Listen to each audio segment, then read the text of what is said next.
Hello दोस्तों, नमस्कार। स्वागत है आपका एक बार फिर से आपके अपने यूट्यूब चैनल डिजिफ्लाई में। कैसे हैं आप सभी लोग? आशा करता हूं दोस्तों आप सभी लोग अच्छे होंगे। तो चलिए दोस्तों, आज क्लास स्टार्ट करेंगे हम दोस्तों, जिसमें हम बात करेंगे मराठा साम्राज्य के बारे में। दोस्तों बहुत छोटी सी एक क्लास होने वाली है। 5 से 6 प्रश्नों के बारे में हम यहाँ पे चर्चा करेंगे और अच्छे से व्याख्या देखेंगे।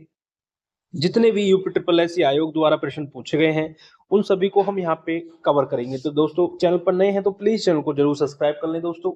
और जो भी यूपी ट्रिपल एस पीईटी 2025 के लिए दोस्तों सीरियस हैं तो वो यहाँ पे हमारे साथ जुड़ सकते हैं, क्योंकि हम यहाँ पे उनके लिए सीरियस तैयारी यहाँ पे करा रहे हैं। क्योंकि आप पीछे जो वीडियो है हमारी उनको देख सकते हो, बिल्कुल सीक्वेंस से आपको चैप्टर वाइज टॉपिक वाइज चीजों को करा रहे हैं। और आज उसी क्रम में ये मराठा साम्राज्य से संबंधित क्लास है, जो यूपी ट्रिपल एस आयोग द्वारा पूर्व परीक्षाओं में प्रश्न पूछे गए हैं उनको यहाँ पे हम कवर करेंगे दोस्तों। तो चलिए दोस्तों बिना वक्त गवाए पहले प्रश्न को देखते हैं। पहला प्रश्न मराठा साम्राज्य से कि शिवाजी की मृत्यु के बाद मराठा राज्य में प्रभावी शक्ति डॉट डॉट डॉट के एक परिवार द्वारा संभाली गई भी, जिसने पेशवा के रूप में शिवाजी के उत्तराधिकारियों की सेवा की थी। तो प्रश्न क्या है कि शिवाजी की मृत्यु के बाद मराठा राज्य में प्रभावी शक्ति खालिस्तान के एक परिवार द्वारा संभाली गई भी, जिसने पेशवा के रूप में शिवाजी के उत्तराधिकारियों की सेवा भी की थी। तो ऑप्शन है चित्पावन ब्राह्मण, ऑप्शन बी है पाटिल, ऑप्शन सी है देशमुख और ऑप्शन डी है कुंभी। देखिए ये आपका यूपी ट्रिपल एस वीडियो परीक्षा में पूछा गया, 2023 की परीक्षा में पूछा गया प्रश्न है। तो आप कहेंगे ऑप्शन ए चित्पावन ब्राह्मण यहाँ पे राइट आंसर होगा। तो चलिए यहाँ पे देखते हैं इसकी व्याख्या क्या है।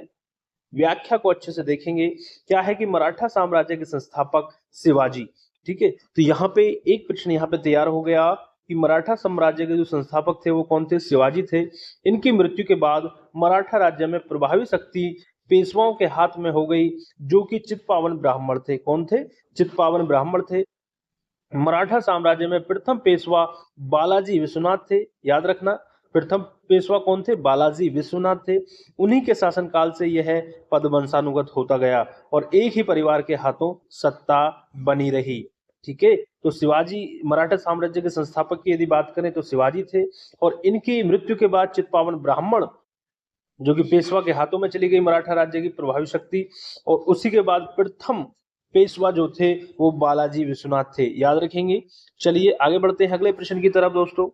बहुत छोटी सी ये क्लास यहाँ पे होने वाली है, तो बने रहे बस हमारे साथ बिना स्किप किए वीडियो को, क्योंकि इंपोर्टेंट प्रश्न की यहाँ पे बात करेंगे हम। बस एक एक प्रश्न इतना महत्वपूर्ण है दोस्तों कि आप छोड़ ही नहीं सकते, स्किप ही नहीं कर सकते यदि आप यूपी ट्रिपल एस पीईटी के लिए सीरियस हैं दोस्तों।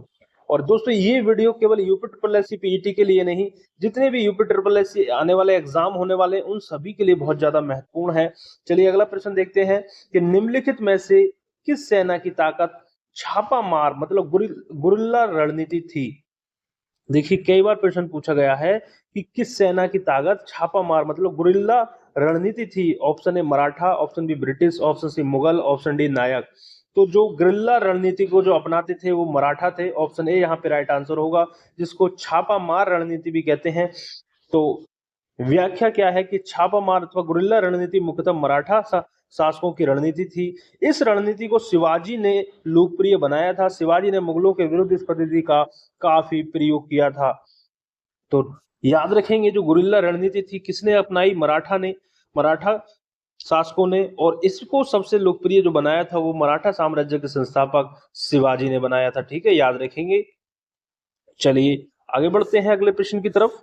अगला प्रश्न क्या है दोस्तों, इसको देखेंगे कि किस राजा के प्रशासन में, अगला प्रश्न क्या है कि किस राजा के प्रशासन में अष्टप्रधान मंत्री परिषद पाई गई थी? ये पूछा है आपसे कि किस राजा के प्रशासन में अष्टप्रधान मंत्री परिषद पाई गई थी। ऑप्शन ए है Krishnadeva Raya, option B Chandragupta Maurya, option C Shivaji और ऑप्शन डी है अशोक। तो बताइए इसका राइट आंसर क्या होगा? तो इसका राइट आंसर होगा दोस्तों ऑप्शन सी शिवाजी। याद रखेंगे क्या है कि शासन में शिवाजी की सहायता के लिए 8 बड़े अधिकारियों अथवा मंत्रियों का एक समूह था, जिसे अष्टप्रधान के नाम से जाना जाता था। ये 8 प्रधान निम्नलिखित थे। ऑप्शन ए पेशवा, ठीक था, पहला कौन थे? अब यहाँ पे दोस्तों अच्छे से देखेंगे, ये तो पता चल गया कि अष्टप्रधान जो मंत्रिपरिषद थी वो शिवाजी के शासनकाल में पाई गई। यहाँ पे जो अष्टप्रधान जो ये पद्धति थी, ये समूह था, किस किस का था, तो इसको देखेंगे कि क्या था इसमें।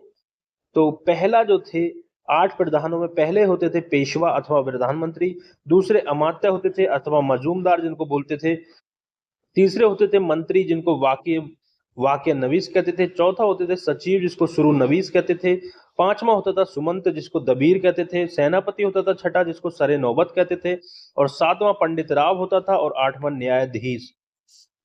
तो याद रखेंगे कौन कौन थे, पेशवा, अमात्य, मंत्री, सचिव, सुमंत, सेनापति, पंडितराव और न्यायाधीश। वास्तव में एक मंत्रिपरिषद अथवा समिति की तरह कार्य नहीं करता था, बल्कि प्रत्येक मंत्री अपने अपने विभाग का प्रधान था, और यह शिवाजी की इच्छा पर निर्भर करता था कि वह उनसे पृथक पृथक अथवा सम्मिलित रूप से सलाह ले। उनकी सलाह को मानने के लिए शिवाजी बाध्य नहीं थे, याद रखेंगे। ठीक है, शिवाजी उनकी सलाह को मानने के लिए बाध्य नहीं थे, बस ये इस तरीके से इनको बनाया गया था, इस तरीके से कि अलग अलग चीजों को ये देख सकें, संभाल सकें, लेकिन जरूरी नहीं कि शिवाजी इनकी बातों को माने।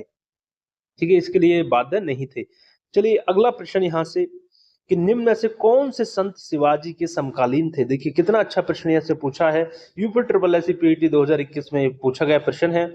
तो ऑप्शन ए है तुकाराम, ऑप्शन बी है चैतन्य, ऑप्शन सी है नामदेव, ऑप्शन डी है शंकराचार्य। तो जो शिवाजी के समकालीन संत थे उनका नाम था संत तुकाराम। ठीक है, संत तुकाराम शिवाजी के समकालीन थे। अब यहाँ से दोस्तों कई इंपोर्टेंट प्रश्न यहाँ से बनते हैं।